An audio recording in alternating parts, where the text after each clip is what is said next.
Anggota TNI diduga pukul pengemudi ojek online di Pontianak, korban alami patah hidung.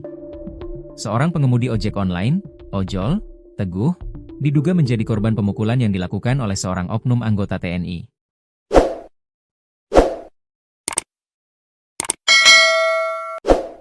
Korban diduga mengalami patah hidung dan luka benjol di bagian mata. Perwakilan komunitas ojek online Pontianak, Dede Sudirman, mengatakan bahwa peristiwa ini terjadi di Jalan Panglima AIM, Kecamatan Pontianak Timur, Kota Pontianak, Kalimantan Barat, Kalbar, pada Sabtu, 20 September 2025, sore. Saat itu, Teguh hendak mengantar pesanan dan berada di belakang sebuah mobil yang diduga dikemudikan oleh anggota TNI. Ketika mobil hendak berbalik arah, Teguh membunyikan klakson sebagai tanda, kata Dede kepada wartawan pada Sabtu malam. Dede melanjutkan, setelah diklakson oleh Teguh, pengemudi mobil justru turun dan langsung memukul wajah Teguh menggunakan siku. Korban mengalami luka dan memar hingga harus dibawa ke Rumah Sakit Bayangkara Pontianak, ucap Dede.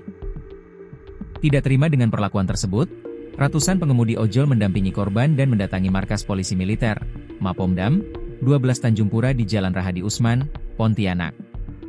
Mereka menuntut proses hukum yang transparan dan menolak adanya perdamaian. Kami minta kasus ini diproses, jangan ada tebang pilih, tegas Dede.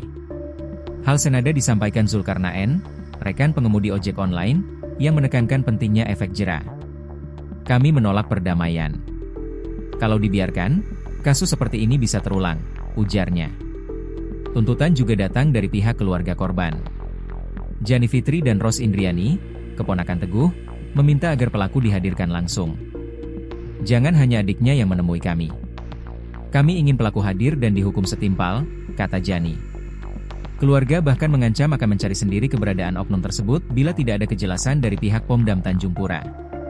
Kalau tidak dihadirkan, kami bersama komunitas ojol akan turun langsung mencari oknum itu, tegas Jani. Hingga kini, pihak Pomdam 12 Tanjung Pura belum memberikan keterangan resmi terkait identitas pelaku maupun proses hukum yang akan dijalankan.